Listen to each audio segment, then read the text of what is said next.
And now Simon Mabon, professor of international politics with a focus on sectarianism at Lancaster University in the UK. Simon, welcome. Thank you.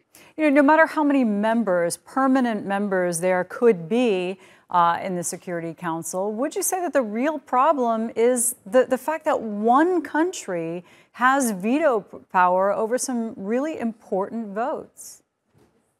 Yeah, I think if we look at the history of the United Nations Security Council, we'll see that this veto, the very idea of a veto, is perhaps the thing that has prevented the UN from fulfilling its broader mission, its broader commitment to working towards and achieving peace and security. The very idea that a permanent member of the Security Council can veto something has meant that the Security Council itself has become politicized, geopoliticized, and become a kind of hostage to the broader developments within global politics that we saw across the Cold War, and now that we're seeing post Arab Spring with Libya, with Syria, and now, of course, with Ukraine. There are a few who don't agree that Russia does not belong in the Security Council at this point, now that it's declared war. Well, it hasn't officially declared war, but it has invaded its neighbor. So some have called to try to remove it from the Security Council. Oh, wait, you can't because of the veto power.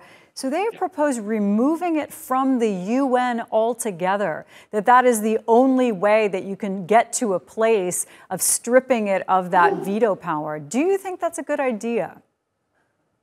I think it's a really difficult question because on the one hand, you want to ensure that you can hold states like Russia to account when they break international law, when they go against the broader global consensus as to recognizing territorial integrity and the non-engagement and penetration of another state's sovereignty.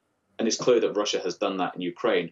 But on the other hand, you don't want to further ostracize it, marginalize it, and push it out, create a pariah state, a powerful pariah state with nuclear weapons. And that's the real dilemma that global leaders have. How do you engage with Russia in such a way that is punitive, that holds them to account for all the atrocities that they've committed in Ukraine, that holds them to account for actually engaging in military action within the territorial borders of another state in the first place, but not doing it in such a way that will provoke it from using such devastating weapons of mass destruction? Yeah, because the options here are so limited, just because of the way the UN is set up, what do you think are the best options?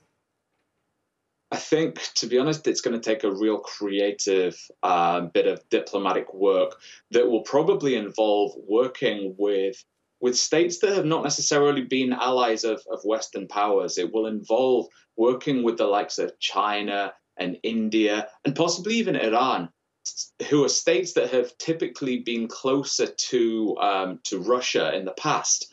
And it will involve them working closely to try and put pressure on Putin to make him realize that he is on his own in this, that this is not a broader competition between the West and those states that want a different type of global ordering. And I think that's going to take a lot of work, particularly with all the tensions between China and the US over Taiwan and over all the other things, particularly with regard to Iran and its nuclear question. So it will take a real creative solution here, because I don't think pushing Russia to the margins of the UN is the right approach, and sanctions clearly aren't working. Yeah. All right, Simon Mabon, good to talk to you. Thanks for having me.